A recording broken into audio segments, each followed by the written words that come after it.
What's up, guys? Welcome back to Newswave. I hope you had a good weekend this past weekend, got a chance to play some games and just hang out in general. But there's a bunch of stuff to talk about, especially a certain topic that I'm really interested in, so let's get started. The first thing to talk about today has to do with Game. Now, if you are in the UK, for example, or in Europe, you may be familiar with Game. They're a retail store similar to GameStop, for example, where they specifically just sell video games, and they do so with things like, obviously, secondhand sales with used games, pre-orders, new game systems, all of that good stuff. Well, apparently they've been struggling a lot recently, and it shouldn't be a surprise to anyone because Game has had their issues, specifically in the past leading up to 2012 when they eventually had to file for bankruptcy and kind of essentially restart their business. And they did so successfully, and then they have apparently been having more troubles leading up to 2015 and now this year. In fact, 2012 was so bad for them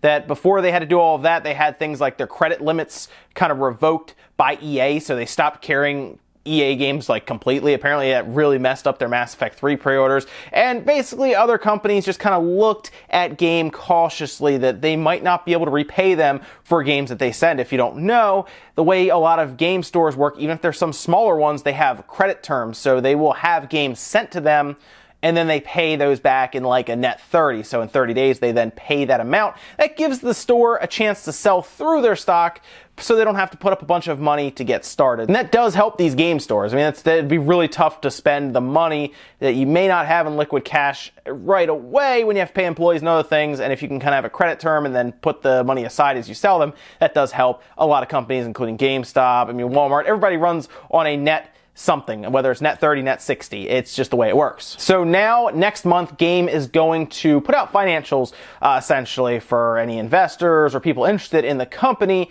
And it looks like it's not going to be good. Specifically, they have now given a forecast warning for their profits not being where they should be. And this story broke on gamesindustry.biz, where they kind of talked about Game going on record saying it's not going to be good, sales have not been good, and profits are way down. But then they kind of get into it and they start to kind of point fingers at Nintendo. So after putting out a statement saying that their profits will be substantially below previous expectations, basically it set goals for themselves going forward. So what they'll try to do is they'll set an amount of money and then they'll try to break it with their profit that they actually reach in real life, not just stuff that they predict. And in this case, they're going to be substantially below what they have told investors or just the general public.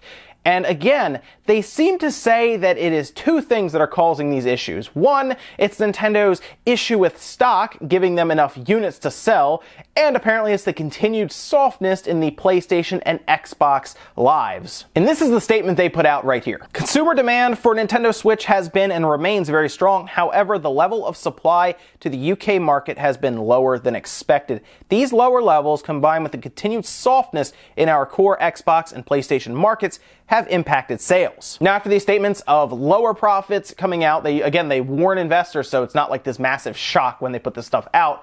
Their stock fell 30%, as you would expect. And Game, they're in some trouble again. It's not going to be easy for them. Now, for any brick and mortar store that sells video games, GameStop, for example, is having their own problems. It's not really the fault of any one company that you sell for. It's not Microsoft's, it's not PlayStation's, it's not Nintendo's fault. A lot of these companies are having a hard time with competition, like I've said before. They are fighting a losing battle with places like Amazon and even Best Buy, strangely, who seem to be getting with the times and understand that we don't need to sell video games to make money. We can use them as a way to get people in the door because it works. People come in there for video games, and then maybe they do things like check out TVs or check out headphones, or they do all kinds of stuff other than just shop for video games. At this point, for places like Amazon, which brings traffic to their store, and Best Buy, which actually brings traffic into their physical store, whereas Amazon's a website, it's even harder to get people to walk in the doors. Best Buy understands that's a great way to do it. Their Gamers Club thing is awesome. I mean, most games that come out are brand new are $48. Are you going to go there and buy it for $48 after paying, what, the $30 for 2 years? Are you going to go there and buy it for $48, or are you going to go to GameStop and buy it for $60? It's pretty obvious what the problem is here. The only problem is Game, or even GameStop, they can't do that same thing because they don't sell a lot of other stuff. Like, they're not at Best Buy with TVs plastered against the wall behind them, or even appliances at this point. They just sell video games. games. So they're in some trouble. Game is blaming Nintendo stock for the Switch. I'm sorry, but the Switch, it was any system that comes out. If you, for some reason, think there's going to be waterfalls of systems, you know, for people to walk up and buy, that's not the case. It's just any system that releases, it's hard to find it. The PlayStation 4, hard to find for the first couple months. The Xbox One, hard to find for the couple months. Guess what? The Switch, it's going to be hard to find for a little while. They've already told us that. So if you were kind of betting on them to provide you with enough units, which you don't make any money on in the first place, that was your first mistake. Maybe you should step back and look at your store and then look at your competition rather than just expect people to come in and give you money just because. Companies like Game and GameStop will be way better off when they get out of their old school mentality that the customers owe them something for some reason. Okay, a while ago, there wasn't anything else to do. You couldn't go online and buy these games for cheap like you can now. So they need to get with the times and kind of work with customers to give them a reason to walk in the door rather than shop on Amazon in your underwear, you know, at home. Oh, and real quick, at the beginning of the weekend, I talked about the Rainway app where they had a bunch of games streaming from a PC to the Switch. You still need a PC to play it. I keep seeing this weird confusion going around. You need to build a computer and then you can stream it to your Switch. But one of the creators of the Rainway app, Andrew Sampson, of course, showed Overwatch running, which got people really excited, and then people didn't understand. You still need a computer. It's not Overwatch on the Switch. But it's really cool to see the Joy-Cons actually playing Overwatch. Kind of a neat idea still, but we still need to see things with latency and actually try it out for ourselves before we can say, yes, this is great. And if you're a fan of Rick and Morty like myself and several other people, it looks like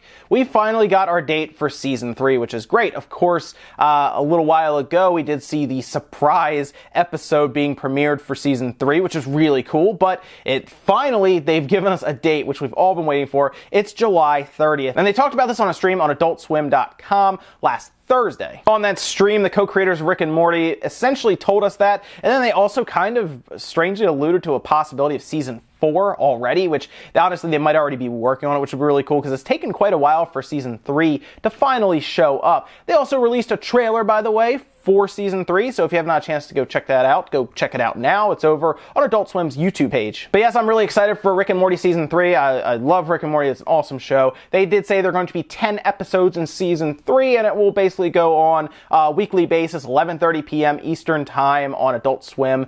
It's going to be great. I'm really looking forward to it. And we talked about Gundam Versus a while ago because it was announced for the Western audience, which these kind of games, we always get a little worried that it won't actually make it westward, and in this case it will be. They told us that before, but they never gave us a release date, at least not until now. It's coming out September 29th. And if you don't know what Gundam Versus is, it was a really popular arcade game over in Japan for a little while now, where it kind of focuses on 2v2 battles against different Gundams, and it's a really fun game. If you enjoy kind of like the Gundam anime, or maybe you enjoyed some of the older ones, not really so much Battle Assault, for example, but this looks awesome. And if you're a fan of the Gundam series, 2v2 battles, it's crazy, there's 90 different mechs, it's gonna be a lot of fun. That's September 29th. I'm looking forward to it on the PS4. And our last bit of news, let's talk about the new Zelda DLC. Not so much the DLC itself, because I'm sure you guys have probably heard plenty of information about it, or you've played it yourself already. Let's talk about what people are doing with the DLC, and that is speedrunning it. Now, of course, the really big part of this DLC